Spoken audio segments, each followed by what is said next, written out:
Tradicionalmente, el primer gran interlocutor de la fe cristiana fue el mundo cultural helenístico, con su antropología dualista, su filosofía de la idea y del ser, su gran aprecio por la racionalidad, el orden práctico y la contemplación. Del encuentro entre el mundo civil romano y la iglesia cristiana fueron naciendo las sociedades de cristiandad típicas del entorno medieval europeo. Al irrumpir la modernidad, esa peculiar inculturación de la experiencia cristiana entró en una profunda crisis. El surgimiento de la ciencia, la filosofía de la ilustración, la transformación social y económica de las sociedades liberales, el auge del sistema capitalista, merced al extraordinario desarrollo de las fuerzas productivas, estuvieron acompañadas de una acerba crítica a la religión, especialmente a la cristiana. Filósofos como Nietzsche, Feuerbach, Marx se convirtieron en los abanderados de un nuevo concepto de corte materialista y ateo de la sociedad y el hombre, quienes, libres de las ataduras de la religión, caminarían en constante progreso gracias a la ciencia y a la razón. Las relaciones culturales nacieron en un contexto religioso y casi siempre con una inspiración religiosa. Por otra parte, tampoco la religión puede dejar de estar envuelta en la cultura, pues cultura es el marco general que envuelve la vida expresiva y consciente de los hombres. Nada hay que pueda desarrollarse al margen de ella. Esta asociación entre fe y cultura se da intensamente en las religiones nacidas del esfuerzo del hombre por expresar el sentido último de su vida. Sin embargo, en la fe cristiana se da algo que hace más complicada esta relación. La fe cristiana nace evidentemente dentro de una cultura, pero nace por iniciativa de Dios y trata de abrir a los hombres la posibilidad de referirse a Dios como algo superior a toda imagen cultural. La fe cristiana vive inserta en la cultura, pero en su realidad más íntima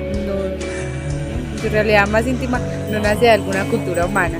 Por eso Cristo proclama la absoluta independencia de la vida religiosa respecto de cualquier institución o autoridad humana. En su actividad cultural inacabable, el hombre muestra su libertad, porque así como el animal es prisionero de la naturaleza, o como máximo está en su ámbito de vida y de reposo, en cambio el hombre no es tanto como su prisionero como su labrador, ya que ha recibido la vocación de cultivarla, culturizarla. Lo mismo la naturaleza, que forma parte del hombre mismo, naturaleza humana asumida por la persona, como la de su mundo entorno. Precisamente en esta tarea transformadora de la naturaleza, el hombre se perfecciona también a sí mismo, ya que él mismo quien se expresa a través de su obra. Así el hombre quiere vivir una verdadera vida humana, ha de vivirla expresada en formas culturales, aunque sean primitivas y sencillas. Esta es tarea del hombre, hacer y rehacer la trama de la cultura, que muestra su doble condición, segregada por la libertad del hombre. Es a la vez condicionalmente de su misma existencia libre. La cultura aparece por tanto como la proyección constante y objetiva de la actividad humana, personal y colectiva, sobre la naturaleza y sobre la red cultural anterior. En concreto, la ciudad o el pueblo que se modelan con el sello de lo humano. La fe cristiana puede vivir en todas las culturas y no puede instalarse definitivamente en ninguna. A pesar de todo, la fe no puede menos de vivir inserta en una cultura, pero para no deformarse tiene que estar revisando continuamente sus propias expresiones, de modo que manifiesten el hecho trascendente de la presencia de Dios, de su gracia, de sus exigencias y sus promesas. Puede vivir en todas las épocas y en todas las culturas, porque no vive plenamente identificada con ninguno.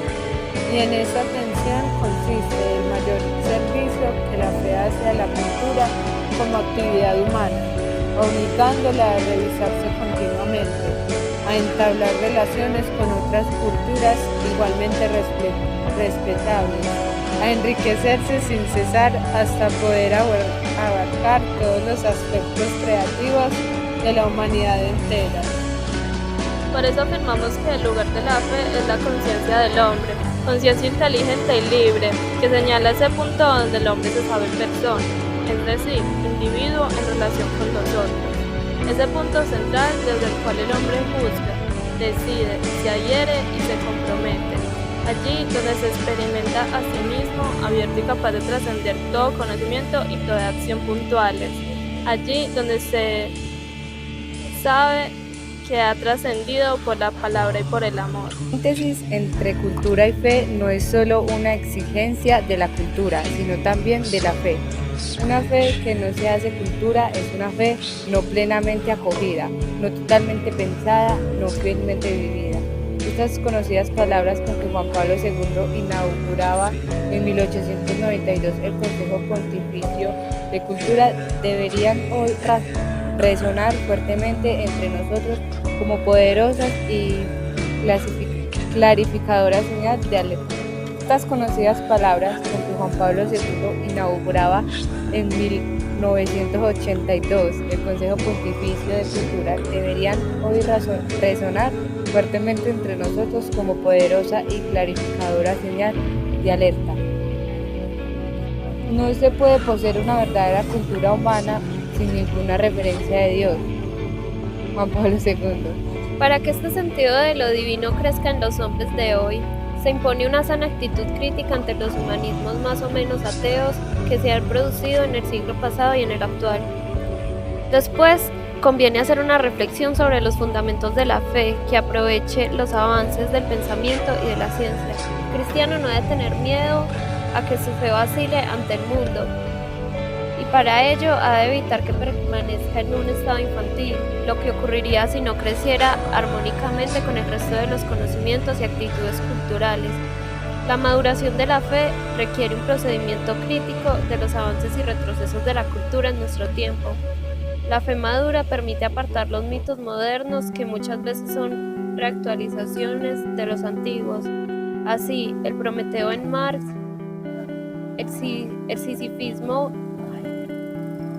el decisifismo en el existencialismo ateo, o el de Edipo en el psicoanálisis ateo, etc.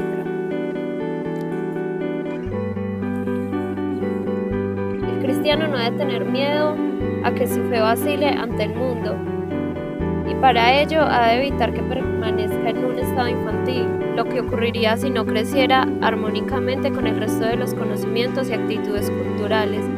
La maduración de la fe requiere un procedimiento crítico de los avances y retrocesos de la cultura en nuestro tiempo.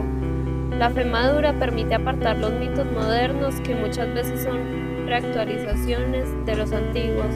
Así, el Prometeo en Marx, el decisifismo en el existencialismo ateo, o el de Edipo en el psicoanálisis ateo, etc. En muchas sociedades actuales, la religión es un ingrediente importante de la identidad cultural que sirve para diferenciarse de los demás. Se trata de un elemento esencial que ha marcado el devenir de la historia de muchas naciones y que configura tradiciones y características culturales. Pero si ese valor de identidad se plantea como excluyente, entonces podemos hallarnos ante una fuente notable de conflictos, ya que la religión puede utilizarse como un medio para amplificar las diferencias que existen entre los grupos humanos o para justificar las atrocidades de la violencia, la guerra y el terrorismo. En resumen, el simple equilibrio pacífico de la Iglesia con el mundo moderno es insuficiente pero necesario. Es precisa la incansable iniciativa cristiana basada en la experiencia de la fe viva y en el trabajo inteligente y arduamente desplegado de edificación de las comunidades, para que éstas puedan ser la base no solo de la oferta, sino de la comunicación real y gratuita de la fe, caridad a los hombres, la comunicación de la vida del Señor Jesús, que con nosotros estará vivo día tras día hasta la consumación del mundo. Es preciso acoger y acompañar. Es precisa la confiada firmeza del impulso testimonial. Es justo y necesario mostrar la tolerancia y el respeto a la libertad que el Señor Jesús mostró en sus ataduras terrestres. Se impone la alianza entre la alegría sencilla, la paz, el afecto y el servicio que convierte a María en la figura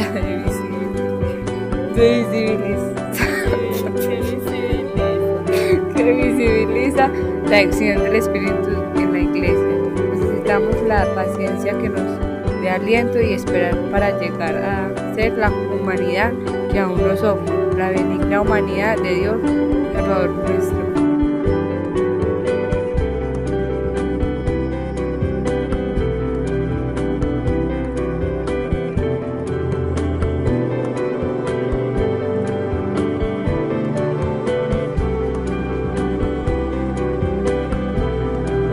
resumen, el simple equilibrio pacífico de la Iglesia con el mundo moderno es insuficiente pero necesario.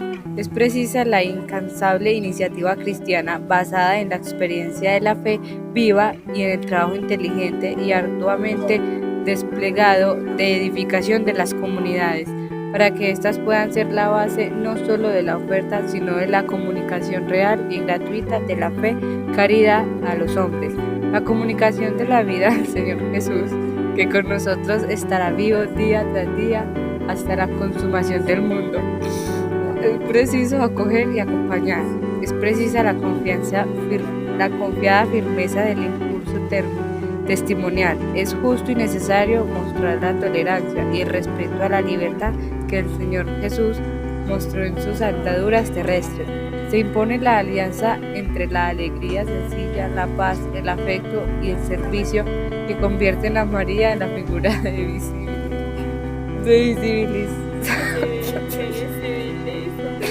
visibiliza la acción del Espíritu en la Iglesia. Necesitamos la paciencia que nos dé aliento y esperar para llegar a ser la humanidad que aún no somos, la benigna humanidad de Dios, Salvador nuestro.